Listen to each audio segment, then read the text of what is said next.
갈수록 심각해지는 대내외 위기 속에서 국회는 마비 상태입니다. 청문회도 민생 해결도 실종된 상황인데요. 네, 정치가 제 역할을 못하고 있는 건 아닌지 우려됩니다. 젊은 시각을 가진 정준호 변호사와 이야기 나눠보겠습니다. 안녕하십니까? 안녕하십니까? 네.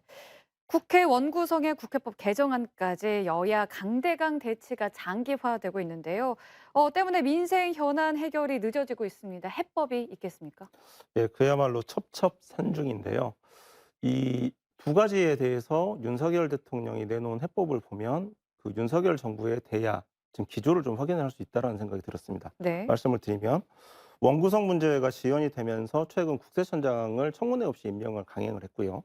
그다음에 국회 패싱 방지법 여기에 대해서는 위헌 소지가 있다 지적을 하면서 대통령의 이제 거부권까지 시사를 했는데요. 이 두 가지를 보면 윤석열 정부가 여소야대 전국에서 그 야권에 끌려다니지는 않으면서 본인의 색깔을 낼 수 있는 방법을 하나 찾은 것 같습니다. 저희가 보면은 이제 보통 그 진보 진영에서 보수는 부패한다라고 얘기를 하면서 이제 도덕적 우월성을 좀 강조를 하는데요.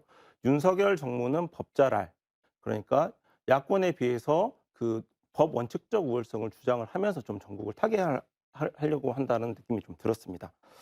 그래서 그 원구성이 지연이 되더라도 그러면 임명권을 진행을 하고 그다음에 그 시행령이라든지 이런 부분에 대해서 입법권을 좀 박탈을 하려고 하면은 이 부분에 대해서는 거부권을 행사를 하고 하겠다라는 얘기가 나왔는데 이 기조가 그 유지가 되다 보면은 윤석열 대통령이 그 야권의 위헌성 논란에 대해서는 헌법재판소를 끌어들이지 않겠냐라는 생각이 좀 듭니다. 그래서 좀 있으면은 헌법재판소의 시간, 그러니까 그 수도 이전에 대해서 관수법법을 가지고 그 무산을 시켰던 것처럼 헌법재판소가 꼭 전면에 등장하는 그 시간이 곧 올 것 같다라는 예상이 듭니다. 네, 이제 뭐 대선 끝났더니 지선 끝나니까 당권 다툼이 본격화되고 있습니다. 먼저 민주당이 차기 지도부 선출을 위해서 전당대회 준비위원회 위원장의 사선 안규백 의원을 위촉을 했습니다. 역시나 가장 쟁점은 선거 룰인 것 같은데요. 선거 룰에 대해서는 지금 어떤 이야기들이 좀 나오고 있습니까? 네. 안규백 의원 같은 경우에는 이제 추미애 대표 시절에 사무총장을 역임을 했던 전형적인 관리형 이제 의원이라고 볼 수가 있는데요. 네. 선거 룰과 관련해 가지고 안규백 의원이 이제 인터뷰를 한 걸 보면은 전면적인 대의원제 폐지는 어렵다. 다만 비율 조정은 가능할 것이다. 그리고 방금 뉴스와이드에서 인터뷰에서도 권리당원 행사 6개월 이상 당비를 납부를 해야 투표권이 주어졌는데 3개월로 줄일 수 있느냐 이거에 대해서는 특정 후보에 대한 유불리를 따지는 것이 아니고 민주당의 그동안의 역사성이 반영이 된 시간이기 때문에 함부로 조정은 어렵다라는 식으로 이렇게 원칙을 좀 천명을 했었습니다. 네. 그 지난번에 보면은 그 패배한 그 보궐선거 후보 공천 여부를 두고 이낙연 대표 시절에 전당원 온라인 투표를 통해 가지고 의사결정을 신속하게 했었는데요. 이러한 시대에 과연 대의원 그 투표를 45%를 반영을 하는 게 다소 좀 정근대적이다라는 지적이 있는 건 사실입니다. 그럼에도 불구하고 안규백 의원이 이제 그 대의원제 전면 폐지는 어렵다라고 하는 게 사실 민주당의 구조가 좀 독특한 게 있는데 권리당원이 수도권과 호남에 좀 편중이 돼 있습니다. 그렇기 네. 때문에 영남 지역이라든지 원외 위원장이 많은 이런 부분에 대한 그 표의 등가성 문제를 좀 조정하는 그런 역할을 하기 때문에 이런 부분을 이제 존중을 하겠다라는 이제 이런 원칙을 천명을 했는데요. 문제는 룰 변경이 과연 실질적으로 이루어질 것이냐 말 것이냐는 놓고 보고 친 이재명계가 아닌 다른 그 계파에서 룰 변경이 있을 때는 본인들에게 불리하기 때문에 결사항전을 하겠다. 이런 원칙을 천명하는지 마는지가 좀 다소 좀 관점일 것 같습니다. 네, 대체로 혁신형보다는 관리형 쪽으로 이제 진행이 될 거다라는 의견이 좀 많아지는 것 같은데요. 이런 상황에서 이 97 그룹 중심의 세대 교체론이 나오고 있더라고요. 어떻게 이게 실현이 가능하겠습니까? 어떻게 생각을 하십니까? 제 기억에 86 용태론이 나왔던 게 2016년 총선 때부터였는데요. 벌써 6년, 7년 정도 지나면서 용태론이 선거 때마다 나오는데 실현은 안 되고 있으니까 이게 단순한 민주당의 선언적 구호 아니냐라는 이런 지적까지 있습니다. 민주당의 86 용태론과 퇴지론이 현실화되지 않고 97 그룹으로 넘어가지 않고 있는 가장 큰 원인을 꼽자면 두 가지 정도로 꼽을 수가 있는데요. 일단 97 그룹의 구심점이 아직 형성이 되지 않고 있다. 예를 들어서 지금 현재 86세대 이후 주자로서 가장 어필을 많이 하고 있는 주자가 당권 도전이 예상이 되고 있는 이제 박용진 의원 같은 경우인데요. 박용진 의원에 대해서 이런 지적이 있습니다. 실질적으로는 운동권 생활을 한 86세대의 막내이면서 97 그룹의 맏형 역할을 하려고 하는 게 좀 다소 좀 부조화된 측면이 있다라는 말이 있는데요. 이런 부분이 민주당 당내에서 86세대를 대체할 만한 97그룹의 뭔가 좀 세력화적으로 좀 미성숙성을 지적하는 어떠한 하나의 표현인 것 같습니다. 네. 네, 이제 뭐 오늘 민주당 광주시당이 당선인 워크숍을 지금 사흘간 진행을 한다고 밝혔는데 변화를 요구하는 목소리가 워낙 많잖아요. 그래서 이 워크숍에서 좀 혁신 방안이 도출이 될까 하는 기대감도 좀 갖는 분들이 많으실 것 같습니다. 어떤 혁신 방안이 좀 나와야 된다고 보시나요? 지난 주말에 광주 지역에서 민주당 공천에 대해서 다소 비판적인 성토를 하는 민회가 열렸고요. 네. 그리고 이번 주에 YMCA에서 개최하는 또 평가 토론회가 하나가 있고 한 세네 개 정도의 좀 굵직한 평가 토론회가 있습니다. 개인적으로는 지방선거가 끝나자마자 제가 SNS에 광주시당 차원의 혁신위원회를 별도로 좀 구성을 하면 좋겠다라는 이제 제안을 좀 했었는데요. 그렇지 않고 오늘부터 민주당에서는 당선인 워크숍이 들어갔습니다.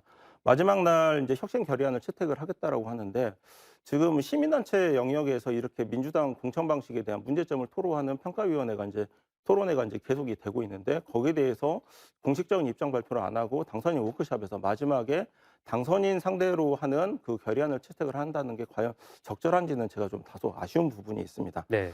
어제 이제 무투표 그 당선이 된 그 당선자들을 이제 중심으로 해가지고 무투표 당선에 대해서 위헌이다, 헌법 소원을 제기한 기자회견이 열렸는데요. 네. 이런 부분들도 무투표 당선이 된 당선자들 위주로 이렇게 구성이 되지 않고 좀 시당이라든지 당 차원에서 이렇게 좀 이끌어갔으면 하는 모양새가 있었으면 하는 아쉬움이 좀 있었습니다.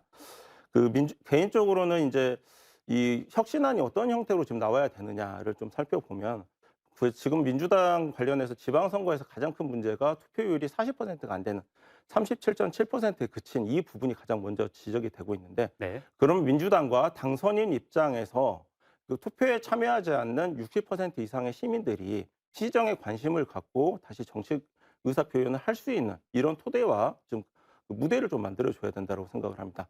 그 방법이라는 게 그 득표율에 비례해서 그 시에 관련된 뭐 인사권을 뭐 절반 정도를 뭐 시민 공무제로 진행을 한다고 하든지 아니면 시가 뭐 어떤 중요한 의사 결정을 한다라고 했을 때 그 정치에 좀 무관심했던 이 시민들의 좀 의사 결정에 좀 반영을 시키는 이런 구조를 만들어낸다든지 이런 부분들의 좀 그 방안들이 나오는 게 지금 민주당 그리고 광주 시민들에게 가장 필요한 혁신안인 것 같습니다. 네.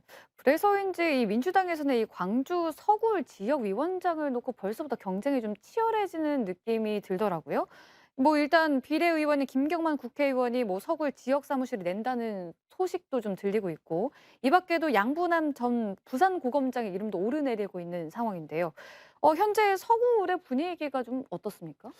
지금 민주당 지역구 중에서 당초 민주당 의원들이 있다가 무소속으로 된 지역이 이제 두 군데가 있는데요. 서구을하고 이제 광산 지역에 있는데 그 민영배 의원 같은 경우에 있어서는 복당을 신청을 하게 됐고 계속 논의가 되고 있는 상황에서 양양자 의원 같은 경우에 있어서는 복당 움직임이 지금 포착이 안 되고 있기 때문에 굉장히 좀 적극적으로 주자들이 좀 움직이고 있는 것 같습니다. 지금 양양자 의원이 그 무소속으로 진행이 되고 지금 지방선거가 진행이 되면서 자연스럽게 시당에서 관리하는 지역으로 됐는데요. 아무래도 그 지금 시당 위원장인 송갑석 위원장이 서구 갑 지역이다 보니까 서구 갑 지역에서 서구 을 지역까지 좀 관리를 하는 모양새가 자연스럽게 연출이 돼 버렸습니다. 네. 이런 상황에서 지금 말씀하신 김경만 그 비례대표 의원 같은 경우에 있어서는 지금 서구청장 이번 당선인과 같은 고교 동문이기 때문에 다소 좀 적극적으로 움직이고 있는 것 같고 양부남 검사장 같은 경우에 있어서도 지난 총선에서도 이제 등판론이 나왔던 출마설이 나왔던 후보이기 때문에 지금 뭐 서구을로 좀 지역이 얘기가 나오고 있는데 특히 구청장 관련해 가지고 특정 주자의 그 선대위원장을 맡았던 경험이 서구을을 지금 지역위원장을 노리고 있는 거 아니냐 이런 얘기가 있습니다. 한 가지 지금 좀 잘 알려지지 않은 얘기 중에 한 가지 큰 변수가 되고 있는 게 민주당에서 2년 뒤 총선을 앞두고 비례대표 의원 정수를 좀 늘릴 가능성이 있다. 그리고 광주 같은 경우에 있어서는 인구수가 훨씬 더 많은 대전이 이제 국회의원 정수가 6명인데 광주는 그거보다 인구가 적으면서 국회의원 수는 2명이 남았는 8명으로 구성이 돼 있어서 국회의원 정수를 1명 정도는 줄여야 되는 거 아니냐 이런 지적이 나오고 있는데요. 네. 그렇게 됐을 때 서구 가불로 나누어져 있는 서구 지역구가 이제 통폐합될 수 있다라는 지적이 나오고 있습니다. 그렇기 때문에 지금 그 어떤 주자들이 지역위원장 서구을 지역위원장 공모를 앞두고 지금 지역을 표를 닫고 있냐 이것도 중요하지만은 굉장히 지금 정계 개편이라든지 지역구 통폐합과 관련돼서 큰 변수가 남아 있기 때문에 좀 더 지켜봐야 될 것 같습니다. 네, 이번에 국민의힘 이야기를 좀 나눠볼까 하는데요.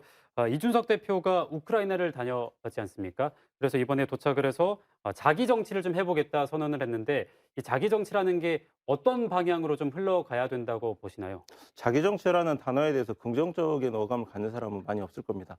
근데 이준석 대표가 대선과 지방선거 두 가지 큰 전국 선거를 치러내고 자기 정치라는 표현을 쓴 이유가 뭔지를 보면은 두 가지 선거 동안 자기가 자기 목소리 안 내고 자기가 희생을 했다라는 걸 좀 강조를 하려는 측면인 것 같은데요. 자기 정치라는 이제 공천 혁신, 인재 영입 이런 방향을 좀 가지고 있는 것 같은데 이 부분이 당에 이제까지 그 누구도 고민하지 않았던 미래에 대해서 본인이 제안을 하는 것이 자기 정치라는 결론을 내려야 됩니다. 그렇게 된다고 하면 한 가지 이제 제안을 하고 싶은 게 민주당에서 몇 년 전에 권역별 최고위원제를 도입을 해가지고 그 각 광역단체에서 최고위원을 이제 한 명씩 이제 그 선출하는 그런 방식을 도입을 했었는데 이준석 대표가 사진 정책을 워낙에 강조를 했기 때문에 그 전당대회 룰을 좀 세팅을 하면서 최고위원이 이제 호남 지역에서도 좀 나올 수 있게 이런 식으로 좀 그 권역별 인사 추천제라든지 이런 부분을 좀 고민을 해볼 필요는 있는 것 같습니다. 네, 오늘은 여기까지 들어보도록 하겠습니다. 지금까지 정준호 변호사와 정계 이슈를 한번 체크해보는 시간을 가져봤습니다. 오늘 나와주셔서 고맙습니다. 감사합니다.